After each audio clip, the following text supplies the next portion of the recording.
What's going on, guys? It's your boy LQ, Mr. Real Deal Fantasy HQ. Fire content only. Bringing you this week's heat for football guys. And hey, make sure you check out the website, footballguys.com. Become a subscriber. Elite content over there you do not want to miss out on. So today's episode is very juicy. You got two guys that you need to be targeting in your late round drafts. These guys need to be rosters. They're going to be gems. Two guys I'm talking about, Tyler Boyd and Van Jefferson, man. These are the only two guys that are third options in their offense where they're able to have 800 plus yards, people. That means they're in a high power offense. They have opportunity on the table.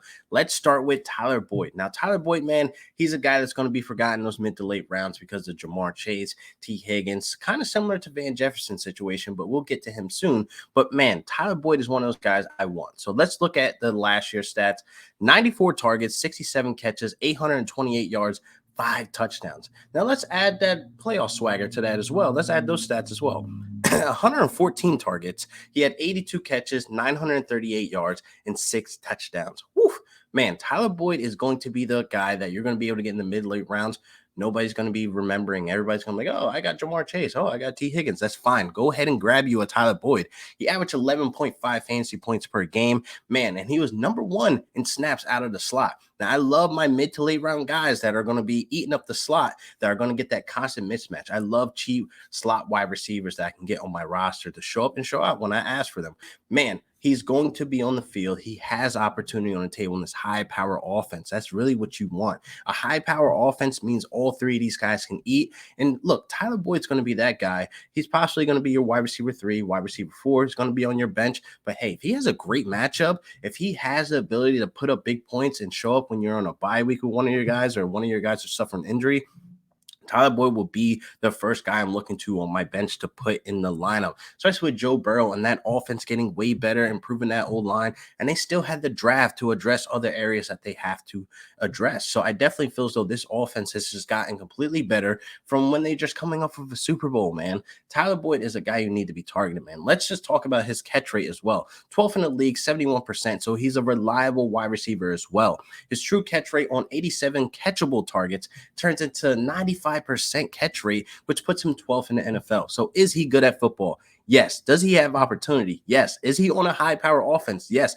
Should you be drafting him? Yes. The answer's there. It's right on the board. Tyler Boyd is a must have, people. You need to go get him in your drafts in those mid to late rounds. Now, let's swap over to one of my guys. I love talking Rams. I love talking up my guys. Van Jefferson, man. Now, he's 25 years old. He's one of those guys that you can get in the later rounds because, again, similar situation to Tyler Boyd, Allen Robinson, Cooper Kupp. He's going to be the forgotten guy. Third option of that offense, man. Does he have talent? Yes. Is the opportunity there? Yes. Now, let's look at what he did last year. 89 targets, 50 catches, 802 yards, 6 touchdowns. Now, let's add that playoff swagger as well. Now, 106 targets, 59 catches, 904 yards, 6 touchdowns. Man, he averaged 10 fantasy points per game. 81% snap opportunity, top 20 in the NFL. Guys going to be on the field, people. 86% of the Rams plays are in that 11 personnel, 3 wide receiver sets. He's going to be on the field in a high-power offense with Matthew Stafford and Sean McVay on the joysticks, people. That is opportunity on the table for this guy to make big plays. He's going to eat. I know Odell Beckham is looming in rumors that he'll re-sign, but Odell Beckham's not going to be on the field for a majority of the season. So I think we're going to get Cooper Kupp, Allen Robinson, Van Jefferson as his 3 wide receiver set.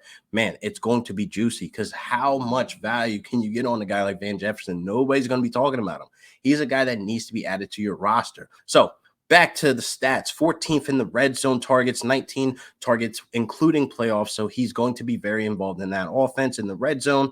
Now he's 8th in the NFL in ADOT with 12 minimum games started. He has that big playability. I know you remember in the offseason where Tutu Atwell, Deshaun Jackson, man, listen, he has the same ability as those guys, not the speed, but he has the ability to stretch the field and make those big plays. He's 18th in deep targets, total of 23 targets. So listen, these numbers are only going to improve as he gets more gelled into that offense, as more opportunities on the table. Like I said, 81% snap opportunity. That is a number you don't want to sleep on. These two guys, Tyler Boyd, Van Jefferson, need to be on your roster, people. So that's all I got for you guys. And hopefully I laid it out, ironed it all out. Why these guys need to be targeted. They need to be on your rosters, people, so they can show up and show out when their name is called when you're facing injury or bye weeks. So Hope you guys enjoy the episode. Make sure you like and subscribe and leave a comment below on what you guys think. Peace.